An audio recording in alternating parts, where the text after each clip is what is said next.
Salut tout le monde, j'espère que vous allez bien. Alors, les lymphocytes T et les lymphocytes B sont les principaux effecteurs cellulaires de la réponse immunitaire spécifique. Chaque type de lymphocyte présente un rôle primordial, différent de l'autre bien sûr, pour l'élimination des agents pathogènes. Tout d'abord, je vais commencer par les lymphocytes T. Il existe deux types de lymphocytes T helper selon la présence ou l'absence de CD32.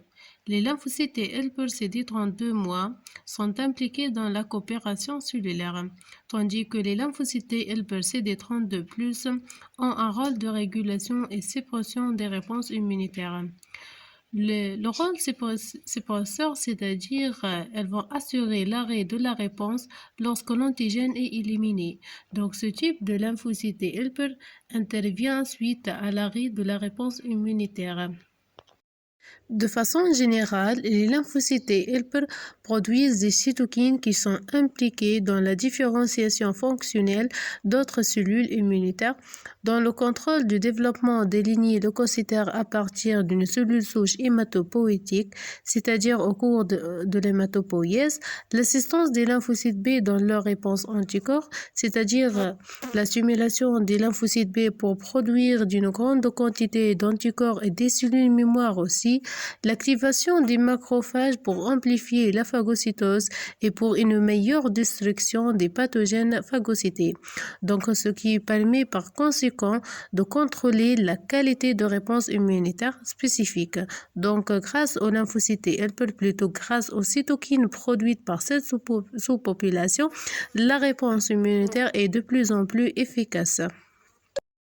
Les lymphocytes T cytotoxiques jouent un rôle primordial dans l'élimination des cellules infectées, des cellules autologues tumorales, dans le rejet des allogreffes et l'apoptose de ces cellules cibles. Donc, pour assurer cette mission cytotoxique, les lymphocytes cytotoxiques sont capables de produire des molécules cytotoxiques, des cytokines et des coenzymes et des perforines pour la destruction des cellules cibles, ce qui permet par conséquent le contrôle des perturbations intérieures de l'organisme, c'est-à-dire la modification ou l'absence du soi normal. Les lymphocytes B1 et les lymphocytes B2 sont les deux sous-populations des lymphocytes B. Les lymphocytes B1 sont minoritaires et extrafolliculaires, caractérisés par l'expression de CD5 qui est le marqueur spécifique de cette sous-population. Les lymphocytes B1 sont impliqués dans les réponses immunitaires innées par la production des anticorps naturels polyspécifiques de classe seulement IgM. Leur activation se fait grâce aux antigènes microbiens thymo-indépendants et certains auto-antigènes.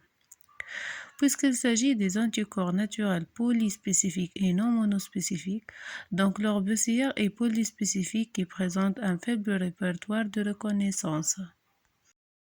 Au contraire, les lymphocytes B2 sont majoritaires et intrafolliculaires, c'est-à-dire qu'ils se trouvent au sein des follicules lymphoïdes dans les organes lymphoïdes secondaires. Les lymphocytes B2 sont les principaux acteurs des réponses immunitaires adaptatives par la production des anticorps monospécifiques. Leur BCR est monospécifique et présente un large répertoire de reconnaissance d'antigènes. Les lymphocytes B2 sont CD5-, HSA+ à l'état natif, CD80, CD86+ à l'état activé et HSA- à l'état de mémoire.